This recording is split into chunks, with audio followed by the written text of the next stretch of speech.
जय हिंद दोस्तों, मैं नवीन शर्मा आप सभी का स्वागत करता हूं। आशा करता हूं आप सब एकदम अच्छे हैं, एकदम बेहतरीन हैं। एक बार सारे प्यारे दोस्त बताएंगे आप सब कैसे हैं। उम्मीद करूंगा एकदम बेहतरीन होंगे, एकदम शानदार होंगे। और सारे दोस्त बताएंगे एक बार मुस्कुराहट के साथ में कि आप सब अच्छे हैं। अनुज, सोनू, मन्नू, धर्मू, नेहा कुमारी, बबीता वर्मा, महिषा देवी, राहुल दक्ष, अभिषेक कुमार, सुनील यादव, बहुत बढ़िया, धीरेन्द्र, मिथुन, मयूर, भूपेंद्र, दीपक, रितेश कुमार सिंह, गिरीश कुमार, सरोज कुमार गौतम, बहुत स्वागत है दोस्त। हम लोग पढ़ रहे थे आपका इतिहास को, और इतिहास में हम लोगों ने अब तक पढ़ा था कि भारत में ब्रिटिशियर्स कैसे कामयाब हुए, कैसे उन्होंने युद्ध लड़े, ये सब हम पढ़ते हुए आगे बढ़ रहे थे। आज हमारा टॉपिक होगा 1857 की क्रांति, ठीक है। और 1857 की उस क्रांति के बारे में हम लोग पढ़ेंगे, ठीक है। 1857 का महासंग्राम, 1857 नोट्स आप लोगों को मिल चुके हैं। पिछली क्लास में मैं आपको बता ही चुका था, ठीक है। हर रोज मैं आपको एक ही बात नहीं बता सकता हूँ। अब उससे आगे की चीज़ें आप जाने, आप हैंडल करेंगे, आपके हवाले हैं, ठीक है। तो 1857 के स्वतंत्रता संग्राम के बारे में आप क्या जानते हैं, एक बार थोड़ा बहुत आपने कभी पढ़ा होगा या जाना होगा। दोस्त, आप लोग जानते हैं कि ईस्ट इंडिया कंपनी भारत में व्यापार करने आई, और ईस्ट इंडिया कंपनी का टारगेट सिर्फ और सिर्फ अपने आर्थिक लाभ को बढ़ाना हो गया। यानी हर कीमत पर उनको अपना आर्थिक लाभ बढ़ाना था, चाहे जो भी हो। अब इस आर्थिक लाभ को बढ़ाने पर जब उनकी शक्ति बढ़ती गई, तो भारत के जो राजा थे, भारत के जो नरेश थे, उनको भी ये खतरा हो गया, ठीक है, कि भाई एक दिन ऐसा आएगा कि हमसे हमारा साम्राज्य छीन लिया जाएगा, जो हमारी जागीरें हैं, जो हमारे किले हैं, ये छीन लिए जाएंगे। क्योंकि एक नेपियर नाम का एक व्यक्ति, ब्रिटेन का राज परिवार का एक सदस्य, उसने स्टेटमेंट दे दिया कि मुझको यदि 12 वर्षों के लिए भारत का बादशाह बना दिया जाए तो भारत में कोई सुल्तान और कोई निजाम नहीं बचेगा। और साथ में उसने कह दिया कि नेपाल हमारा होगा।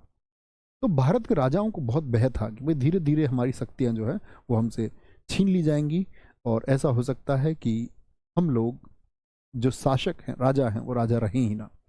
और ऐसा हुआ भी, जहां पर ब्रिटेन ने जिन क्षेत्रों को अपने कब्जे में लिया, ईस्ट इंडिया कंपनी ने जिन क्षेत्रों को अपने कब्जे में लिया, तो वहाँ के बड़े बड़े लोगों को साधारण नौकरी करनी पड़ी। इवन खाने तक के लाले पड़ गए, खाने को कमाने के लिए बाहर निकलना पड़ा। बहुत प्रतिष्ठित लोगों को, जिनकी पहले रसूख थी। कहने का मतलब है कि ईस्ट इंडिया कंपनी के खिलाफ जगह जगह पर 1831 में एक कोल जनजाति थी, उसने ईस्ट इंडिया कंपनी के खिलाफ विरोध किया। और आप लोग कभी पढ़ेंगे, मैं आपको पढ़ाऊंगा, सैनिक विद्रोह 1855-56 में संथाल में, जो आपका क्षेत्र है संथाल क्षेत्र भारत का, वहां पर विद्रोह हुआ ईस्ट इंडिया कंपनी के खिलाफ। तो थोड़े थोड़े जगह जगह विद्रोह होने लगे। 1857 का ये विद्रोह कैसे फूटा, उसके क्या कारण थे, क्यों ये हुआ, और आज इसको शुरू करेंगे, ठीक है। तो शुरू करते हैं। 1857 का महासंग्राम, ये प्रथम महासंग्राम या बोले प्रथम स्वतंत्रता संग्राम इसको कहा है वीडी सावरकर ने। लेखक रहे विनायक दामोदर सावरकर।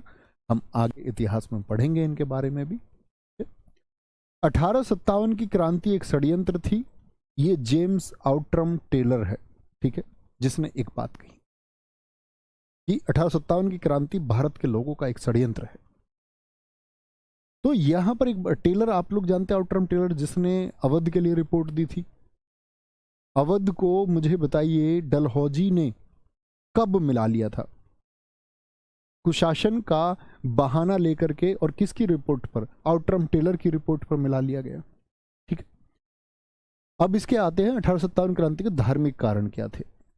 अब तुम समझना, सती प्रथा पर रोक किस वर्ष लगी? आप कहेंगे 1829 पर। 1829 में ये रोक लगी बंगाल में, पूरे भारत में नहीं लगी। धीरे धीरे धीरे धीरे बंगाल से शुरू होकर पूरे भारतवर्ष में लोग इसका विरोध करने लगे कि भाई सती प्रथा पर रोक लगनी चाहिए। अब जो लोग पुरातन संस्कृति के लोग थे, या बोले जो रूढ़िवादी लोग हैं, जो ये मानते थे कि सती प्रथा सही है, उनको तो बड़ी दिक्कत हुई। उन्होंने बोला भैया अंग्रेजों ने तो हमारी प्रथा छीन ली, अंग्रेजों ने हमारी सती होने की जो इतनी अच्छी प्रथा थी उसको बंद कर दिया। लोग रो रहे हैं, मातम मना रहे हैं, लोगों की बातें चल रही है, बताओ सती प्रथा पर अंग्रेजों ने रोक लगा दी।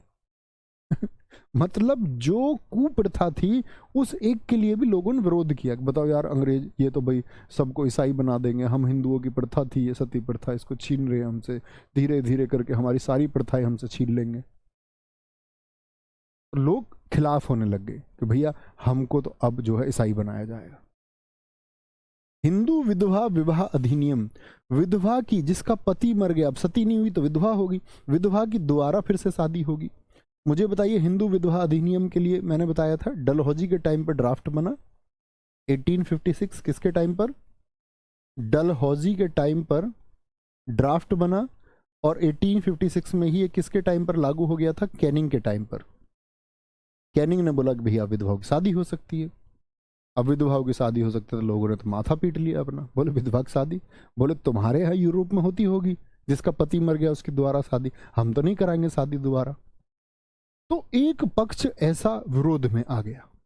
अब आप समझ सकते हैं, मतलब ये तो हुए धार्मिक कारण, रिलीजियस कॉज है, धार्मिक कारण थे, आर्थिक कारण भी थे कुछ।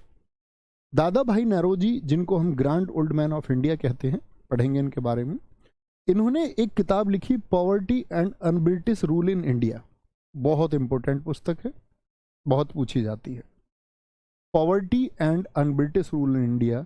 उसमें इन्होंने एक टाइटल लिखा इंग्लैंड डेप्ट टू इंडिया, कि कैसे ये अंग्रेज लोग भारत से जो पैसा है, ड्रेन सिद्धांत इसको कहते हैं, कि कैसे ये भारत के पैसे को बाहर लेके जा रहे हैं, कैसे भारत को ये अंग्रेज खोखला कर रहे हैं, और कैसे भारत को ये कर्ज की स्थिति में पहुंचा देंगे, कैसे ये भारत को ऋण की स्थिति में पहुंचाने वाले हैं। मतलब ये मनी फ्लो कहाँ हो रहा? ब्रिटेन की तरफ हो रहा, इंडिया से। अब लोगों को लगा कि यार अब वो तो कारण है ही, साथ में कारण एक वर्ग ऐसा भी खड़ा हुआ कि यार बताओ हम लोगों को खोखला कर रहे हैं, खोखला कर रहे हैं। ठीक है, आगे आएंगे। राजनीतिक कारण क्या थे? सहायक संधि, मुझे बताइए सहायक संधि को किसने शुरू किया? तो सहायक संधि शुरू की गई किसके द्वारा? वेलेजली के द्वारा। बहुत सारे इसने जो किले थे, बहुत सारे राजाओं का क्षेत्र खुद में मिला लिया। ठीक है, हाँ बिल्कुल, राजू सिंह जी एकदम ठीक किया था, बिल्कुल। वो बोल रहे हैं सर ये काम तो ठीक, अंग्रेजों ने बिल्कुल, अगर कुप्रथा से किसी ने मुक्त किया तो काम ठीक है, नो डाउट, काम गलत नहीं था। राज्य हड़प नीति से किसकी थी राज्य हड़प नीति? डलहौजी। तो डलहौजी ने जिन क्षेत्रों को मिलाया, मान के चलो सतारा को मिलाया उसने आपका, या मैं बोलूँ झांसी को मिलाया, उदयपुर को उसने मिलाया आपका, अवध को मिलाया। तो जब ये राजा के जो क्षेत्र हड़पे जा रहे थे तो बाकी राजाओं में क्या मैसेज गया होगा? उन्होंने बोला भैया बचोगे तुम भी नहीं, बचोगे तुम भी नहीं। पेंशन पर रोक लगा दी किसकी? नाना साहिब की। नाना साहिब जानते, मैंने तब भी कहा था हाँ या ना। मराठा साम्राज्य में जो अंतिम पेशवा थे उनके पुत्र दत्तक पुत्र थे। अब इनकी जो पेंशन अंग्रेज सरकारों से मिलती थी उस पर रोक लगा दी, तो इनके जो समर्थक है वो भी बिखर गए, बोलो भैया हमारे नाना जी की पेंशन की रोकोगे, है ना। अमित सिंह जी ठीक उत्तर दिया था एकदम। आलोक कुमार जी ने कहा है सहायक संधि के जनक डुप्ले हैं, बहुत शानदार। सैन्य कारण क्या है? सैनिक कारण क्या है? पोस्टल सेवाओं पर टैक्स लगने लग गया। अब तक जो सैनिक थे हमारे, उनको जो डाक आदि की सुविधाएं मिलती थी वो टैक्स फ्री थी, कोई पैसा नहीं लगता था, इन्होंने टैक्स लगा दिया। और 1856 में जो नई 1856 के में जो शपथ हुई नए सैनिकों की, ईस्ट इंडिया कंपनी में भी भारतीय भी तो काम कर रहे थे, अब उनकी शपथ हुई 1856 में, उनसे ऐसा हाथ करवा बुलाया भैया भविष्य में कहीं भी कोई युद्ध होगा, तो उन्होंने बोला भविष्य में कहीं भी कोई युद्ध होगा तो आपको युद्ध स्थल पर दुनिया के किसी भी कोने में भेजा जा सकता। एकदम हाथ खींच लिया उन्होंने पीछे को, बोला हम क्यों जाएंगे कहीं भी। भारत के अंदर तो समुद्र के पार जाना अभिशाप, इस तरह की खबरें फैली हुई थी कि अभिशाप हो गया। जैसे किसी ने बोल दिया कि माँ के पेट में कोई बच्चा, तो सुबह सुबह काले आदमी का चेहरा ना देखो, तो चल गई खबर, बोले बच्चा काला हो जाएगा बच्चे परछाया पड़ जाता है। मतलब जिसकी बायोलॉजिकल संरचना उसके भ्रूण के साथ में परफेक्ट तरीके से मैच हो गई, वो पहले ही दिन हो गई, शुक्राणु अंडाणु के मिलन से तय हो गई, उस बगैर परछाया पड़ जाएगा इस पर। तो क्या बोलेंगे यहाँ पर? तो पोस्टल सेवाओं पर टैक्स, और हम बोले भैया हम नहीं जाएंगे समुद्र के पार, हमें पाप लग जाएगा, पाप के भागीदार हो जाएंगे हम लोग। अब पाप के भागीदार हो जाएंगे तो ठीक है। एक अफवाह थी, प्लासी का युद्ध, मुझे बताइए कब? मैंने आपको बताया प्लासी का युद्ध किस साल हुआ?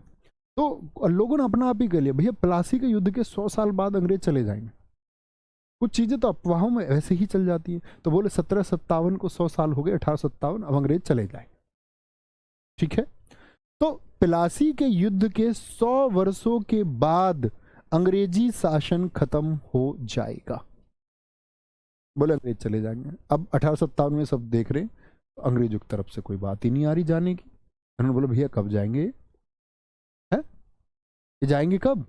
तो बोले कुछ कह ही नहीं रहे यार, जाने के बारे में तो बता ही नहीं रहे। तो एक वो हो, ठीक है, तात्कालिक कारण, मतलब एकदम से क्या हुआ, एकदम से क्या हुआ कि दरअसल में एक राइफल थी जो हमारे सैनिकों के पास होती थी, उसका नाम होता था आपका ब्राउन ब्रेस राइफल। तो ब्राउन बेस जो राइफल थी उसकी जगह 1856 में एक राइफल बदल के आई, इनफील्ड राइफल। नई राइफल का नाम था इनफील्ड राइफल थी। एक जैसे राइफल होती है, पबजी खेलने वाले बच्चों को पता होगा, 7.62 mm का कार्टेज, जैसे AK-47 आप भी सेना में चलाओगे, सबके पास रहेगा। AK-47, AK-47 7.62 mm कार्टेज लगता है। तो 7.62 mm कार्टेज की एक राइफल जिसका नाम था इनफील्ड राइफल वो शामिल हुई। अब उसमें ये हो गया कि इसका जो कार्टेज है, उसका जो कवर है वो मुंह से खोलना पड़ता था भाई युद्ध भूमि पे एकदम से। तो क्या बोलेंगे, वो कठिन होता था, हाथ से खुलता नहीं। तो उसमें आगे गाय और सुअर की चर्बी इसमें मिली हुई। तो सैनिक विद्रोह हो गया। अब विद्रोह का सिर्फ एक कारण नहीं था, बहुत सारे कारण उस समय चल रहे थे। अंग्रेज अधिकारियों के बनाए गए नियम थे। कलकत्ता के एक मजिस्ट्रेट ने तो ये तक अपना जारी कर दिया कि कोई भी अंग्रेज यदि सड़क पे जा रहा है, या अंग्रेज का कोई बच्चा सड़क पर जा रहा है, यानी यूरोपीय कोई भी व्यक्ति है और भारत का चाहे कोई उस समय पर राजा हो, उसको सड़क पर उतर के खड़ा होना होगा जब तक वो वहां से निकल ना जाए, खड़े रहना होगा। स्त्रियों का ये अपमान करते हमारे देश की। क्यों? कोई भी अंग्रेज, ऐसा भी कई जगह देखा गया कि भारतीयों को जान से मार देते और जो न्यायाधीश थे वो अंग्रेजों का पक्ष लेते। इवन यूरोपियों ने जो रेस्टोरेंट हमारे यहाँ खोल रखे थे, आपने अक्सर देखा होगा, लिखा हुआ था कुत्ते और भारतीय यहाँ पर उनको आने की अनुमति नहीं है, एंट्री उनकी प्रोहिबिटेड है, रोक लगी हुई है। तो कहने का रूप है कि मानसिक रूप से तो हम ये चाहते ही थे, हमको जकड़ ही लिया उन्होंने, और हम चाहते थे कि भाई अंग्रेज कब भारत से जाएं, और उसके साथ साथ में इतनी चीजें हुई। सबसे बड़ा कारण बनकर ये उभरा, और सबसे बड़ा बनकर कारण ये उभरा, मैंने आपको बताया ब्राउन बेस राइफल की जगह इनफील्ड राइफल आई 7.62 mm 1856 में। सबसे पहला विद्रोह हुआ 34वीं इन्फेंट्री। इन्फेंट्री का मतलब होता है पैदल सेना। 34वीं इन्फेंट्री बैरकपुर छावनी में कौन था बताइए जरा? मंगल पांडे। क्या बोलोगे? मंगल पांडे। मंगल पांडे ने दोस्त वहां विरोध किया। उन्होंने बोला अरे कौन है भाई, क्यों विरोध करते हो? उसने बोला कि भाई हम अब ये बंदूक का इस्तेमाल नहीं करेंगे। उन्होंने बोला क्यों नहीं करोगे? बोला नहीं करेंगे, नहीं करेंगे। उसने बोला तुम कैसे नहीं करोगे? उन्होंने राइफल ली, मेजर सार्जेंट को गोली मार दी, खोपड़ी पे गोली मारी। बोले तू कौन होता गोली के लिए कहने वाला, हम तो नहीं चलाएंगे, नहीं चलाएंगे। तो क्या बोलेंगे, बंगाल में ये बैरकपुर छावनी थी जहां पर ये 34वीं इन्फेंट्री को फिर रद्द कर दिया गया था पूरी इन्फेंट्री को, और 29 मार्च 1857 को ये घटना घटी कि आपका जो वहां पर सार्जेंट बाग था उसकी गोली मार करके मंगल पांडे ने हत्या कर दी। ठीक है, कोई दिक्कत, कोई परेशानी? लेफ्टिनेंट बाघ को गोली मारी। 8 अप्रैल 1857 को फांसी हुई। बहुत इंपॉर्टेंट डेट है, बहुत पूछी जाती है। मंगल पांडे जी को फांसी कब हुई थी? तो बोलो मंगल पांडे जिंदाबाद। ठीक है, इसके बाद क्या हुआ? ये छोटी सी छिटपुट घटना थी अंग्रेजी शासन की नजर में, जिसको इन्होंने दबा दिया गया, हमारे लिहाज से बड़ी घटना थी। तो क्या हुआ अप्रैल के बाद में? तो फिर बात आती है यहाँ पर आपका धन सिंह कोतवाल गुर्जर, जिनको श्रेय जाता है इस 1857 की क्रांति शुरू करने का। तो यहाँ आपको देखना होगा 1857 का संग्राम प्रारंभ हुआ 10 मई 1857 मेरठ से। धन सिंह कोतवाल गुर्जर ये कौन है भैया? धन सिंह कोतवाल जी मेरठ जेल में एक सुपरिंटेंडेंट थे। तो 1857 की क्रांति जब चल रही थी तो उन्होंने जेल के दरवाजे खोल दिए, और दरवाजे खोल के लोगों को प्रोसीड किया वहां से कि भाई मेरठ से तुम अब यहाँ से मेरठ से जाके क्रांति में भाग लो। लोगों ने बोला हम कहाँ जाएं? इधर आपका आप देखोगे जो बागपत बड़ौत वाला क्षेत्र है, यहाँ पर हमारे एक चौधरी साहब थे जाट नेता बाबा साहमल। तो बाबा साहमल ने वहाँ लोगों को इकट्ठा किया, बोले दिल्ली चलो। मेरठ से धन सिंह कोतवाल गुर्जर ये थे आपका इधर हमारा ये जो पड़ता है आपका बुलंदशहर बरन वाला क्षेत्र था एनसीआर में, बुलंदशहर गौतम बुद्ध नगर गाजियाबाद वाला क्षेत्र, यहाँ पे आपके राव उमराव सिंह गुर्जर थे जिन्होंने लोगों को इकट्ठा किया। अब ये सब लोग इकट्ठा होकर पंचायत कर रहे थे। सूरजपुर की उस पंचायत में ये जगह पड़ती है जहाँ आपका स्टूडियो आज यहाँ से 8-10 किलोमीटर दूर, उस पंचायत में, एक महापंचायत में और आसपास के अन्य पंचायतों में ये निर्णय लिया गया कि भाई हम अंग्रेजों के खिलाफ लड़ तो लेंगे, लेकिन लड़ने के लिए एक नेतृत्व तो चाहिए, एक नेता तो चाहिए। तो नेता कौन बने? तो अब लोगों ने सोचा यार नेता तो अब मुगलों में ही है। अंतिम मुगल बादशाह कौन था? एसएससी जीडी ने भी पिछली बार पूछा, उससे पिछली बार भी पूछा। अंतिम मुगल बादशाह 1837 से 1857 तक रहा बहादुर शाह जफर द्वितीय। बूढ़ा आदमी, लेकिन मुगलों का तो पतन हो चुका था, उनको नोटिस मिल चुका था, अंग्रेजों ने नोटिस दे दिया था, ए मुगल अब तुम लाल किले में नहीं रहोगे। तो लाल किले में नहीं रहेंगे तो मुगलों को भी चिंता थी। इधर भीड़ ने बोला कि भाई चल के एक काम करते हैं, लीडर बहादुर शाह बेशक से कमजोर है, उसके पास थोड़ी बहुत सेना तो है, उसके लिंक तो है, वो उस खानदान से तो है जिसने भारत में राज किया है, 316 वर्षों तक शासन किया मुगलों ने देश में। और बोला ठीक ठीक है दिल्ली चलते हैं। तो पूरी भीड़ दिल्ली चल दी 10 मई को ही, मेरठ से, एनसीआर पूरे से। और 11 मई को दिल्ली पहुंची भीड़ ने क्या कर दिया, आपका बहादुर शाह जफर द्वितीय को भारत का सम्राट घोषित कर दिया। बोले अंग्रेजों के कहने से कुछ नहीं होता, हम तुमको सम्राट मानते हैं। बहादुर साहब बूढ़ा आदमी भी, उसने सोचा अच्छा पब्लिक साथ में, अब क्या दिक्कत है, चलो भाई देखते हैं अंग्रेजों को। अब दरअसल में उसका जो कमांडर था बख्त खां, बहादुर शाह जफर द्वितीय, वो ईस्ट इंडिया कंपनी के लिए पहले काम करता था। अब उसको उसने सारी कमान दे दी। बोला भैया मैंने तो ऐसी कह दी कि चलो तुमको देखना है सब कुछ बख्त खां से। उसने बोला, बख्त खां ने बोला ठीक है हम संभाल लेंगे। तो लीडरशिप बख्त खां ने की, क्योंकि बहादुर शाह जफर द्वितीय तो बूढ़ा आदमी है। ठीक है, आगे आए 1857, बागपत से बाबा साहब जाट थे। ये जनता 11 मई 1857 को दिल्ली पहुंची, बहादुर शाह जफर द्वितीय को सम्राट घोषित किया। लेकिन बहादुर शाह की तरफ से वास्तविक नेतृत्व किसने किया? बख्त खां ने। कमांडर असली ये है। अब अंग्रेजों को भी पता चला कि भीड़ ऐसे ऐसे कर रही है, ठीक है, भीड़ ऐसे ऐसे कर रही है। तो क्या बोले, इस विद्रोह का दमन निकोलसन और हडसन, ये अंग्रेज अधिकारी हैं, निकोलसन इसमें मारा गया, ठीक है, इन्होंने किया। अब बाद जब इन्होंने अटैक किया, इतना खतरनाक अटैक इन्होंने कर दिया कि बहादुर शाह जफर द्वितीय को हुमायूं के मकबरे में छिपना पड़ गया। उसने बोला यार इन्होंने अच्छे मरवाए, अच्छा मुझे भारत का सम्राट घोषित किया। उसको पकड़ के लेके आए हुमायूं के मकबरे में से। बोले बुढ़े इधर आ, हमारे खिलाफ नेतृत्व वो ऐसे साजिशें रचेगा, षड्यंत्र करेगा हमारे खिलाफ। उसने कहा बाबूजी मैं कहा, मुझे तो भीड़ ने आगे चढ़ा दिया, थोड़ा सा स्ट्रेटजी थी नहीं कुछ। 1857 की क्रांति फ्लॉप होने का कारण एक बेकार स्ट्रेटजी और जगह जगह छिटपुट छिटपुट छिटपुट तरीके से लड़ना, क्योंकि एकजुट होकर नहीं लड़ पाए। बहादुर शाह जफर द्वितीय को उन्होंने गिरफ्तार कर लिया। बोले इसको भेजो वहाँ म्यांमार, बर्मा भेज दिया बेचारे को, रंगून जेल में, ठीक है, कोई दिक्कत। बहादुर शाह जफर द्वितीय हुमायूं के मकबरे से पकड़ा गया। बहुत बढ़िया। नूर मलिक कह रहे सर ये दिल्ली पैदल गए या गाड़ी से? बेटा सबके पास प्राइवेट जेट थे अपने अपने, जितने आदमी सबके पास एक एक एरोप्लेन, एक एक फाइटर प्लेन, साथ में मिसाइल, रॉकेट, सब कुछ था इनके पास में। पिटाई कर दूंगा पिटाई। काम की बात पे ध्यान दो। पैदल गए, इन्होंने चप्पल रिलैक्सो की पहन रखी थी, पूमा की, तुमको इस बात से क्या लेना है? भैया पजामा पहन रखा था लोगों ने या नहीं? क्या भैया कच्छे में चले गए थे ये दिल्ली? यार कुछ बात करते हो तुम, जो बात सिखा रहा हूँ वो सुन लो। कुछ भी कह रहे पैदल गए कि गाड़ी से गए। बहादुर शाह जफर द्वितीय को हुमायूं के मकबरे से पकड़ा गया। अब तो ये विद्रोह हुआ तो भारतीय राजाओं में भी ये विद्रोह जगह जगह छिटपुट छिटपुट जगह जगह विद्रोह हुए। बड़ा अच्छा इंपॉर्टेंट क्वेश्चन बनता है कि किस जगह किसने विद्रोह किया। लखनऊ में भी यही बारी थी। बेगम हजरत महल, इनका पति एक्सपायर हो चुके थे इनके, और इनका छोटा बेटा था बिरजिस कादिर। तो अंग्रेजों ने भी इनको अल्टीमेटम दे रखा था, तो इन्होंने भी विद्रोह किया। बेगम हजरत महल को हम महक परी कहते हैं।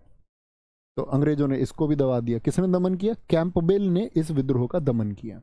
तो बहुत बार पूछा जाता अवध क्षेत्र में विद्रोह किसने किया था? ठीक है, अवध क्षेत्र में। कोई दिक्कत, कोई परेशानी? आगे आएंगे। झांसी। बेटा मूर्ख बच्चे नहीं बनना है, मूर्ख बच्चे नहीं बनना, इसके बारे में तुमको जानना तो रिसर्च कीजिए फिर। ओके। चलो आगे। ऐसी आयोग ही परेशान कर रहे हैं, गांधी जी की लंगोट से कोई भी प्रश्न पूछ लेता है, ऐसे तुम पूछ रहे हो, तुम भी आयोग से आगे जाने के चक्कर में हो। आगे ये देखें, रानी झांसी की रानी लक्ष्मीबाई। मैंने बताया झांसी की रानी लक्ष्मीबाई आप सब जानते होंगे। हीरोज नामक एक अंग्रेज अधिकारी ने क्या किया? इनका दमन किया, ठीक है, इस युद्ध का। और हीरोज का एक कथन था, बड़ा शानदार कथन हीरोज ने दिया रानी लक्ष्मीबाई के लिए। उसने कहा मैंने भारतवर्ष में बहुत सारे सैनिक अभियान किए, लेकिन एक महिला है जो मर्दों से भी बेहतर लड़ी। उसने तारीफ की रानी लक्ष्मीबाई की, ठीक है। और जन्म इनका कहाँ हुआ था? वाराणसी में हुआ था। बचपन का नाम इनका मनुकर्णिका इन्हीं का नाम है, छबीली बाई। समाधि कहाँ है इनकी? फूलबाग ग्वालियर में। एसएससी पूछ चुका है, रानी लक्ष्मीबाई जी की समाधि कहाँ पर है? बड़े कैरेक्टर है, ठीक है, कोई दिक्कत? कोई नहीं, बच्चे कह रहे जी मैं मूर्ख बच्चा हूँ इसीलिए पूछ लिया मैंने। ना, मूर्ख नहीं यार, मजाक कर रहे थे हम। चलो भाई, क्या बोलेंगे? अगर हम पुत्र बोले, इनके पुत्र कौन है रानी लक्ष्मीबाई जी के? वो दामोदर राव हैं। कौन है? दामोदर राव हैं। पति इनके गंगाधर राव थे, पति की मौत हो चुकी थी। पति की मौत हो गई थी तो ब्रिटिश सरकार ने क्या कह दिया, जो इनका पुत्र है ये दामोदर राव, ये दत्तक पुत्र था। दत्तक समझते हैं? गोद लिया हुआ, गोद लिया हुआ क्रीड था। तो जब गोद ले लिया गया बच्चा, तो उधर डलहौजी की नीति थी कि भैया गोद, जो गोद निषेध नीति भी उसकी नीति को कहते थे। उसने बोल दिया कि भाई ये साम्राज्य तो ब्रिटेन का साम्राज्य होगा, और ब्रिटेन का साम्राज्य होगा तो भैया क्या हो गया, फिर ये भी लड़ी। और शुरुआती दौर में मैंने आपको बताया था कि ये भी ईस्ट इंडिया कंपनी के साथ में इनकी बातचीत चल रही थी कि भाई कोई इस तरह की चीज़ें ना करें, लेकिन जब वो माने ही नहीं। बहुत बढ़िया। कानपुर में विद्रोह इनकी पेंशन रुकी नाना साहेब और तात्या टोपे। तात्या टोपे इनका वास्तविक नाम है क्या? तात्या टोपे इनके वकील बन के भी ये लड़े थे। वास्तविक नाम है इनका रामचंद्र पांडुरंग, बहुत पूछा जाता है। ये कहाँ पर थे जी? कानपुर में। कमेंट में बताइए। बेगम हजरत महल मैंने कहाँ पर बताई आपको अभी? अवध में। दिल्ली में कौन नेतृत्व कर रहा था? बख्त खान। झांसी आप जानते ही हैं। कानपुर में नाना साहेब तात्या टोपे। बिहार में कौन थे? जगदीश कुंवर सिंह, ठीक है, जगदीशपुर आरा से। और जगदीशपुर आरा, और यहीं से हमारे आपने देखा हो पिछली बार एसएससी जीडी के टॉपर अमन, वो भी कहाँ से? आरा, आरा बिहार से ही है, ठीक है। आरा का नाम बड़ा इंपॉर्टेंट है। फैजाबाद मौलवी अहमदुल्ला, 50,000 रुपये का इनाम इन पे सरकार ने रखा। मौलवी अहमदुल्ला को डंका शाह के नाम से जाना जाता था। फैजाबाद मतलब कि ये आपका जो अयोध्या वाला क्षेत्र है। अब ये इन पे इनाम क्यों था? बहुत पूछा जाता। 1857 क्रांति में किस व्यक्ति के सिर पर 50,000 का इनाम था? ठीक है, कोई दिक्कत? तो यहां पर एक बात आपको समझनी होगी, क्या बोलेंगे? मौलवी अहमदुल्ला। मौलवी अहमदुल्ला एक महान क्रांतिकारी थे, और डंका शाह इसलिए कि इनके साथ इनके लोग ढोल बजाते हुए चलते थे। इतनी बड़ी सेना कि ये इन्होंने अंग्रेजी सरकार के खिलाफ जब विद्रोह किया, तो विद्रोह ऐसे नहीं किया, इन्होंने खुला विद्रोह किया। इनकी टोली के जो लोग थे, जो इनके सक्रिय लोग थे, उन्होंने लगातार आक्रमण किए ब्रिटिश अधिकारियों पर, मारपीट की उनके साथ में। तो ब्रिटिश गवर्नमेंट ने बोला कि इनको तो पकड़ना ही होगा, और इनके ही एक खास आदमी ने फिर इनको फैजाबाद के जो गेट है कोतवाली आपका, उस पर इन अंग्रेजों ने तो इनकी गर्दन को काट के वहाँ पर लटकाया भी था कि भाई हमारे खिलाफ विद्रोह करने वालों का ये हाल होगा। तो इनके ही व्यक्ति ने इनको पकड़वा दिए थे, ठीक है। भरतराज चौधरी जी, बहुत धन्यवाद मेरे दोस्त। इलाहाबाद में नेतृत्व किसने किया? तो बाकी चीजें याद नहीं रखनी है, याद रखना है कि किसने कहां पर नेतृत्व किया था। क्या बोलेंगे? इलाहाबाद में लियाकत अली ने नेतृत्व किया, ठीक है, नेतृत्व किया। असम में कौन नेतृत्व कर रहे थे? मनी राम। ये इकट्ठे नहीं थे, आगे पीछे नेतृत्व है। बरेली में खान बहादुर खान, बहुत इंपॉर्टेंट नाम है, सारे याद रखेंगे। एक बार थम्स अप करें। क्या बोलेंगे? सारे नाम हमको याद रख लेंगे, ठीक है। कोई दिक्कत?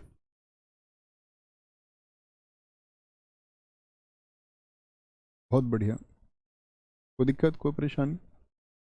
1857 की क्रांति के समय प्रतीक क्या है? रोटी और कमल। रोटी और कमल, बहुत बढ़िया, बहुत शानदार।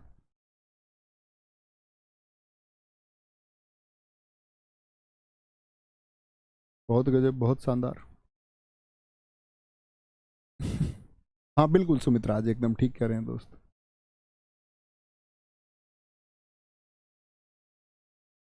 ठीक है, कोई परेशानी? 1857 की क्रांति के समय प्रतीक क्या था? प्रतीक का मतलब होता है कि जब 1857 की क्रांति शुरू हुई तो लोगों को क्या साइन दिया गया। हमेशा एक, आप जानते होंगे किस क्रांति का एक साइन होता है, कभी लाल झंडा साइन होता है, कभी कोई साइन होता है। इस समय साइन क्या था? रोटी और कमल। लोग एक दूसरे को रोटी और कमल भिजवाते थे, ठीक है, चिन्हित किया जाता, दीवारों पर इनके चित्र बनाए गए रोटी और कमल के। गवर्नर कौन था इस टाइम पे जानते हैं? कैनिंग, जो भारत का पहला वायसराय भी बना, इसी क्रांति के बाद बना। ब्रिटेन का प्रधानमंत्री कौन था इस समय पर जब ये 1857 का विद्रोह चल रहा था? तो पामस्टन था, पामस्टन। 1857 की क्रांति का गुमनाम नायक किसको कहा जाता? अजीमुल्ला खां को, जिसने गीत गाया हम है मालिक इसके हिंदोस्तां हमारा, और 1857 की क्रांति के समय बहुत चर्चित हुआ। तो आपसे पूछे कभी भी, स्टेटमेंट देके भी पूछा गया प्रश्न है, हम है मालिक इसके हिंदोस्तां हमारा किसकी रचित पंक्तियां हैं? ठीक है, किसकी रचित पंक्तियां हैं? अजीमुल्ला खां, यही नाना साहब का वकील भी बना, ठीक है। और 1857 की क्रांति को किसने गौर से देखा था? मिर्जा गालिब। याद है बहादुर शाह जफर द्वितीय और मिर्जा गालिब की जो कहानी मैंने आपको सुनाई? पुराने छात्र जिनको मैं मध्यकालीन इतिहास पढ़ा चुका हूँ, तो मिर्जा गालिब किस टाइम पे थे? 1857 क्रांति पे थे, क्योंकि वो दरबारी कवि किसके थे? बहादुर शाह जफर द्वितीय के थे। कपिल कुमार जी, बहुत सारा प्यार दोस्त। माइकल इसेन, इसने 1857 की क्रांति का सजीव वर्णन किया है, ठीक है। मतलब बहुत सारे लेखक हैं, जैसे कि सर सैयद अहमद खान थे, सर सैयद अहमद खान, उन्होंने एक पुस्तक लिखी है, सर सैयद अहमद खान ने 1857 की क्रांति के कारण, क्रांति के कारण, कॉज ऑफ इंडियन रिवोल्ट 1857, जैसे वीडी सावरकर ने पुस्तक लिखी। और 1857 के संग्राम को बहुत सारे लेखकों के द्वारा अपनी अपनी समझ से लिखा गया है, ठीक है। कॉम्पिटिटिव एग्जाम के लिए क्या है? वो यही है। बच्चों को प्रश्न दिखाएंगे एक बार।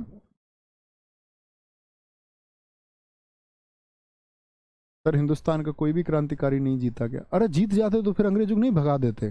कैसे जीतने देते अंग्रेज? मोहित थोड़ा सोचे। जितेंद्र जी, वेरी गुड, बहुत बढ़िया। संदीप कुमार जी कह रहे सर इतिहास को ट्रिक के माध्यम से सिखाओ। अच्छा, ट्रिकी बच्चे आ जाओ बेटा, इतिहास ट्रिक से नहीं पढ़ते, आप छोटे बच्चे हो, अभी छुटकू बच्चे हो आप, छुटकू। रीजनिंग नहीं है दोस्त, ये गणित नहीं है, हम ट्रिक लगा लोगे। स्टैटिक जीके नहीं है ये, स्टैटिक जीके में पढ़ाऊंगा ट्रिक से तुम्हें, ठीक है, वहां लगाते हैं ट्रिक। इतिहास को भी ट्रिक से पढ़ोगे हैं? अबे पेपर नंबर कितने आएंगे पेपर में?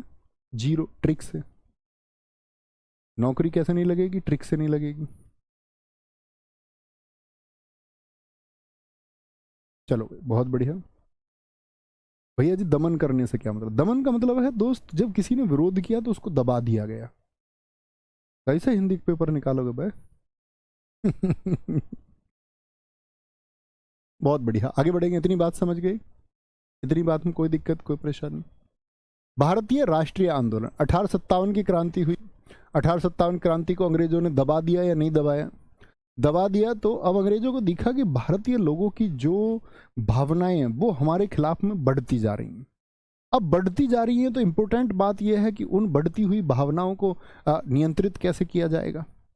नियंत्रित कैसे किया जाएगा? तो अंग्रेजों ने एक चाल चली, जिसको लाला लाजपत राय जी ने कहा है। अंग्रेजों ने कहा कि भाई हम एक ऐसा संगठन बना लेते हैं जो लोगों को ये विश्वास दिलाए कि वो लोगों की परेशानी सॉल्व करने के लिए है। क्योंकि अभी तक लोग किससे टकरा रहे थे? ईस्ट इंडिया कंपनी क्या हो गई? 1857 की क्रांति के बाद में ब्रिटिश क्राउन ने कहा कि तुम भैया अपना काम करो, तो बस की नहीं है। 1857 क्रांति तुमने करवा दी, अब ये क्राउन का शासन होगा।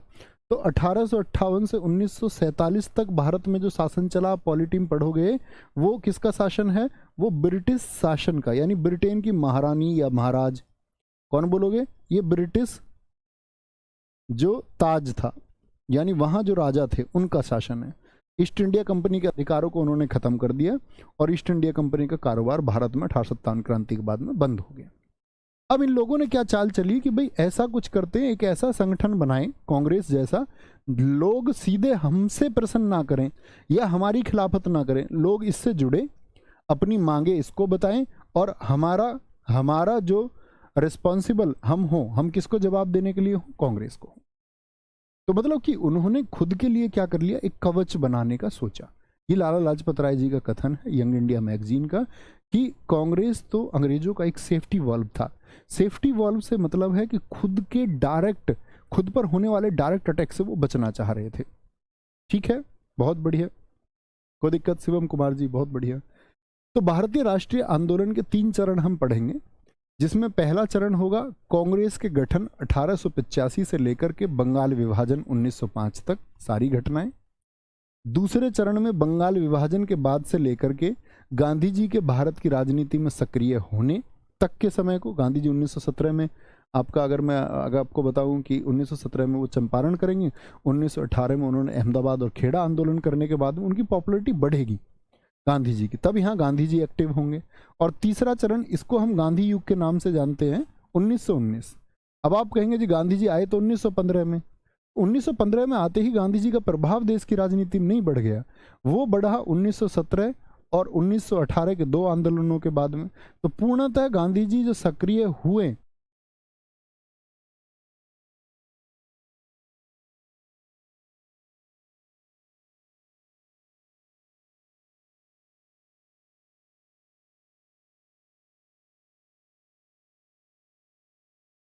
देखो पढ़ा सकते हैं कनेक्ट। हेलो हेलो हेलो प्यारे दोस्त, एक बार बताएंगे, शायद बीच में इशू हुआ, सुबह भी इशू हुआ था, एक बार फिर से शायद क्लास में आपका डिस्कनेक्ट हुआ है, ऑटोमेटिक इंटरनेट है बैकएंड से कुछ। एक बार थम्स अप कर देंगे कि भैया क्लास चल चुकी है, आप लोग जुड़ चुके हैं। तो मैं दोस्त बता रहा था कि गांधी जी एक्टिव हुए देश में आके 1919 में, ठीक है, क्योंकि 1915 में देश में आए रहे, गोपाल कृष्ण गोखले ने उनको क्या सलाह दी कि अभी आप 1 वर्ष अध्ययन कीजिए। 1917 में फिर चंपारण गए, 1918 आपका अहमदाबाद और खेड़ा में आंदोलन किया, तब उनकी पॉपुलैरिटी बढ़ी देश में जगह जगह से कि ब्रिटिश सरकार को ये अपने अनशन और अपने सत्याग्रह से झुका सकते हैं। तो गांधी युग हम कहते हैं 1919 से शुरू हुआ है, ठीक है, 1919 से। ये 3 चीजें हैं हमको जो आगे पढ़नी है, ठीक है। अब आते कांग्रेस का गठन, भारतीय राष्ट्रीय कांग्रेस जिसको हम आईएनसी बोलते हैं, इंडियन नेशनल कांग्रेस जिसको हम कहते हैं, इंडियन नेशनल कांग्रेस जिसको हम कहते हैं, इंडियन नेशनल कांग्रेस, क्या बोलेंगे? आईएनसी, आईएनसी ही बोलेंगे हम इसको, आईएनसी। कैसे बनी, इसकी पृष्ठभूमि जानिए। दरअसल में इसकी स्थापना हुई 28 दिसंबर 1885 को, बहुत इंपॉर्टेंट डेट है। अब आप मुझे बताइए कि इस समय भारत का वायसराय कौन था? मैंने आपसे कहा था कि वायसराय बताइए, गुरु।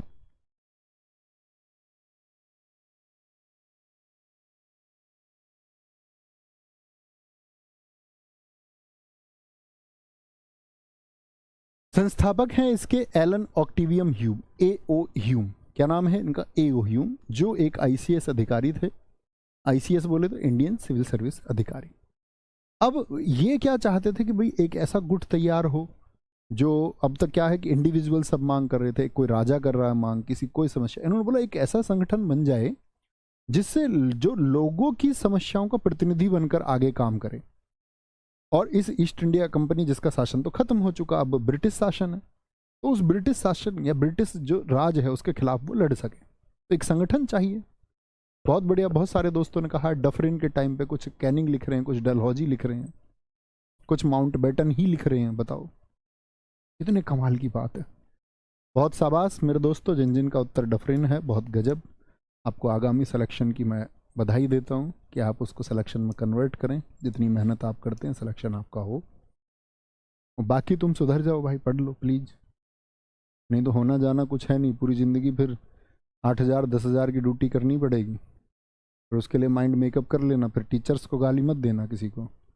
मैंने देखे बहुत ऐसे होशियार बच्चे, पिछली बार एसएससी जीडी का रिजल्ट आया तो एक लिख रहा था उसमें कुछ भी लिख दिया उसने, कह रहा आरडब्ल्यूए की टीम चांडाल है, हमारे पैसे खा गई है और हमारा सिलेक्शन नहीं हुआ है, मैं इनको इनकी बर्बादी का श्राप देता हूँ। मतलब खुद ही ऋषि बन गया, एक फेलियर लड़का जिसका सिलेक्शन नहीं हुआ वो ऋषि बन गया। अब तुम 2 दिन की चीज याद नहीं रख पा रहे हो तो सिलेक्शन ना होने का कारण कौन होगा?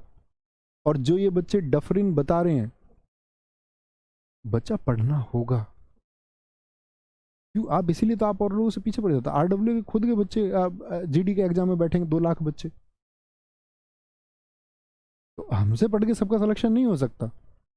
भाई हमारे पास जो पढ़ने आ गया कि हम कोई घुट्टी है हमारे पास, आपकी मेहनत से होगा, उससे ज़्यादा किया करो। एक टीचर से ज़्यादा मेहनत तुमको करनी ही होगी, ठीक है? आ गया। अब देखो इसके बारे में जानो, एलन ऑक्टिवियम ह्यूम 1857 में ये इटावा का कलेक्टर था, इटावा कलेक्टर था। अंजुम सही उत्तर दिया है बच्चे, वेरी गुड। इटावा कलेक्टर 1857 में विद्रोह में ये था, भीड़ ने इसको घेर लिया, बड़ा मजेदार किस्सा है। भीड़ ने इसको घेर लिया 1857 में, विद्रोह तो चल रहे थे, अब कलेक्टर गाड़ी गाड़ी से बोला कलेक्टर पकड़ लो। अब कलेक्टर घेरने में पहुंचा तो ये बेचारा वहां से भीड़ में साड़ी पहन के निकला, लाइक बाबा रामदेव। बाबा रामदेव नहीं गए थे जैसे, इसी को हम हर्मिट ऑफ शिमला बोलते, शिमला का साधु। आगे देखेंगे, वायसराय डफरिन के समय 1800, अरे तो लिखा हुआ था यार डफरिन, यहाँ बताओ, देख के भी नहीं बता सकते थे, ठीक है। डफरिन के समय 1884 से 1888। 1884 में, अब समझो, कांग्रेस एकदम से नहीं बन गई, सबसे पहले बना Indian national union, Allan Octavian Hume ने बनाया 1884 में, ये लिखा हुआ।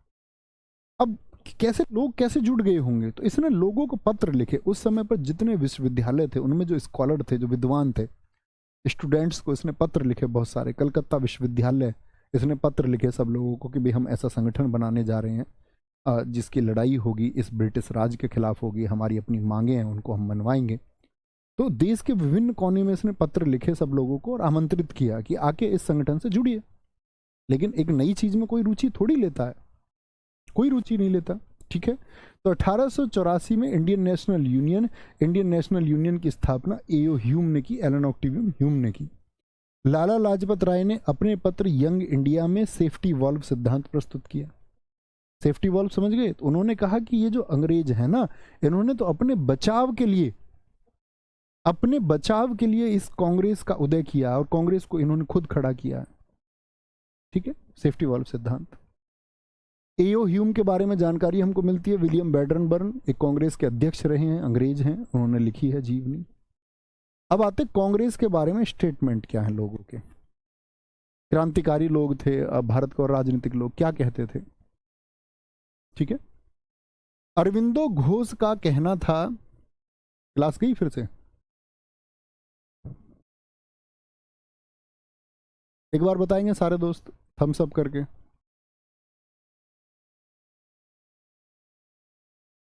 एक बार थम्स अप करके बताएंगे।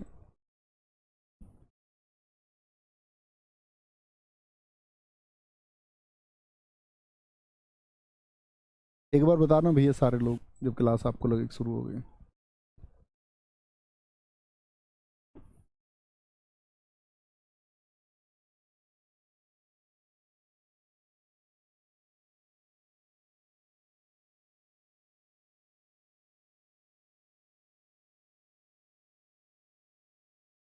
ओके ओके ओके ओके, सारे बच्चे कह रहे हैं ठीक है ठीक है ठीक है।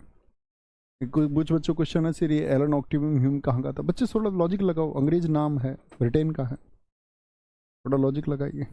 एलन ऑक्टिवियम ह्यूम एक अंग्रेज है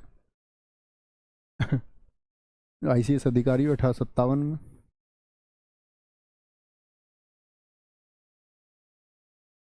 ठीक है। अरविंदो घोष एक क्रांतिकारी हैं, ठीक है। और उन्होंने कहा कि कांग्रेस भीख मांगने वाली संस्था है। उसने कहा कि ये तो अंग्रेजों के सामने बस ऐसे गिड़गिड़ाते हैं कि भैया हमारी ये मांग मान लो, और वो मानते नहीं है। डफरिन ने कहा, जो अंग्रेज आपका उस समय पर वायसराय, उसने कहा कि ये सूक्ष्मदर्शी, यानी बहुत दूर का नहीं देखते हैं लोग, बहुत थोड़ा देख पाते हैं। अल्पसंख्यक, इतने से तो लोग हैं ही। शुरुआत में कांग्रेस में थे ही कितने लोग? कांग्रेस के पहले अधिवेशन में कुल 72 लोगों ने भाग लिया है, 72। तो आप कहेंगे डफरिन का कहना था कि ये सूक्ष्मदर्शी हैं और अल्पसंख्यक, यानी संख्या में बड़े कम हैं। बाल गंगाधर तिलक ने कहा था वर्ष में एक बार मेंढक की तरह टर्राने से कुछ हासिल नहीं होगा, क्योंकि इनका अधिवेशन होता था कांग्रेस वालों का, एक साल में आके मिलते थे एक बार, और तब वहाँ पे कुछ योजनाएं बनती और फिर सब अलग हो जाते। तो बाल गंगाधर तिलक जी ने इसी बात पे कहा कि एक साल में मेंढक की तरह टर्राने से कुछ नहीं होगा। बंकिम चंद्र चटर्जी ने कहा, बंकिम चंद्र चटर्जी को आप एक शब्द लिख के बताइए, क्या जानते हैं इनसे, कौन से शब्द का ध्यान आता है आपको? इन्होंने कहा कांग्रेस के जो लोग हैं ये पदों के भूखे हैं। इनको सिर्फ ये आते हैं यहाँ पर, अपना संगठन बनाते हैं और सबको पद चाहिए कांग्रेस में कि मेरा ये पोस्ट रहेगा, मैं सचिव रहूंगा, मैं अध्यक्ष रहूंगा, इस तरह से। उन्होंने कहा यहाँ पर कुछ नहीं होता, भारत के लिए कोई बात नहीं होती, अंग्रेजों के खिलाफ कोई बात नहीं होती, यहाँ सिर्फ बात होती है किसकी? तो स्टेटमेंट पूछा जाता कांग्रेस के लोग पदों के भूखे हैं, किसने कहा? बंकिम चंद्र चटर्जी ने कहा। ठीक है। कांग्रेस का गठन एओ ह्यूम द्वारा 72 प्रतिनिधियों को मिलाकर के किया गया, और कांग्रेस में दो आप लोग आगे पढ़ेंगे, नरम दल और गरम दल। नरम दल में कौन कौन है? दादा भाई नौरोजी। अब 1885 की बात कर रहे हैं, ठीक है। दादा भाई नौरोजी, देखो गांधी जी देश में कब आए? गांधी जी देश में कब आए? आप कहेंगे भैया 1915 में आए, यानी इससे कितने वर्ष बाद में? 30 वर्षों के बाद में। तो जब तक गांधी जी देश में नहीं आए तब तक दादा भाई नौरोजी का प्रभाव था देश में। गांधी जी के प्रभाव से पहले किसका प्रभाव था भारतीय राजनीति में सबसे ज्यादा? दादा भाई नौरोजी का। बहुत बढ़िया, दोस्तों ने लिखा वंदे मातरम के लिए हम जानते हैं बंकिम चंद्र चटर्जी को। बहुत शाबाश, बहुत शाबाश। व्योमेश चंद्र बनर्जी थे, रास बिहारी घोष थे, गोपाल कृष्ण गोखले थे, बदरुद्दीन तैयब जी थे। ये सब नेता लोग किस में थे? नरम दल के। गरम दल वाले कौन थे? लाल, बाल और पाल। बाल गंगाधर तिलक, लाला लाजपत राय और विपिन चंद्र पाल। तो ये लोग क्या करते थे नरम दल वाले? ये कांग्रेस के वो पक्ष था जो ब्रिटिश शासन से मांग बड़े नरम तरीके से करता था, यानी वो पूरी करें तो ठीक, ना पूरी करें तो ठीक। अगर ये उनके पास पत्र भेजते, उनका जो आश्वासन आ जाता उसी को वो मान लेते, मतलब तीव्र प्रक्रिया नहीं थी। ये तीव्र प्रक्रिया वाले लोग थे। ये इस बात में विश्वास रखते थे कि भाई इस ब्रिटिश सरकार को झुका के अपनी शर्तें मनानी होंगी और इस ब्रिटिश सरकार के ऊपर दबाव हमको बनाना होगा। जैसे जितने भी हत्याकांड हुए आप लोग जानते हैं, उन सबका समर्थन किया तिलक जी ने, समर्थन किया है।